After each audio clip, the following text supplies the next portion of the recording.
Welcome back to TrueHost Academy. Today I'm going to show you how to upload your WordPress backup using cPanel. Whether you need to restore your site or move it to a new server, this guide will make the process easy and stress-free. First, let's get started by logging into your cPanel account. Once you're in, look for the File Manager icon under the Files section and click on it. Steps to upload your WordPress backup using File Manager in cPanel. 1. Locate the File Manager. On the main cPanel dashboard, find the File Manager icon under the Files section and click on it. 2. Open File Manager. Clicking the File Manager icon opens a new tab or window with the File Manager interface. Here you can see all the files and folders in your web hosting account. 3. Navigate to the correct directory. In the File Manager, navigate to the public_HTML folder. This is usually where your WordPress site files are stored. If your WordPress installation is in a subdirectory, navigate to that folder instead. 4. Upload the backup file. At the top of the File Manager interface, click the Upload button. This opens a new window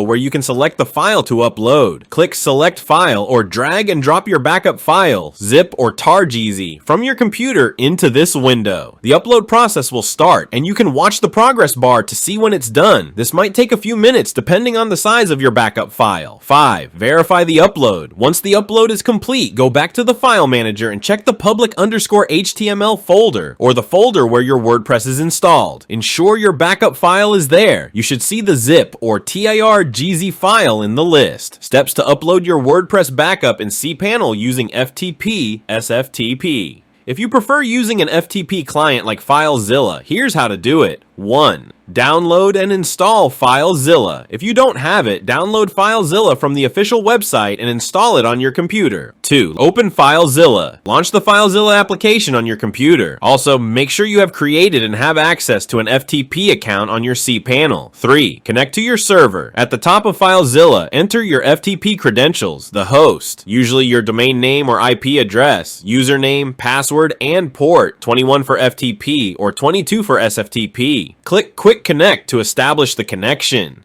You'll see your server's files on the right side, remote site, and your computer's files on the left side, local site. 4. Navigate to the correct directory. In the right pane, remote site, navigate to the public_HTML folder or the directory where your WordPress is installed. Make sure you're in the right location to upload your backup file. 5. Upload the backup file. In the left pane, local site, find your backup file on your computer. Drag and drop the backup file from the left pane to the right pane to start the upload process. You'll see the upload progress at the bottom of the FileZilla window. This might take a few minutes depending on the size of your backup file. 6. Verify the upload. Once the upload is finished, check the right pane, remote site, to confirm that your backup file is in the correct directory. You should see the zip or tar.gz file in the list, and that's it. With your backup file successfully uploaded, you're ready to restore your WordPress site. You can go ahead to extract the files and restore your database to complete the process. Thanks for watching TrueHost Academy. If you found this guide helpful, don't forget to like, share, and subscribe for more tips. Leave any questions you have in the comments below.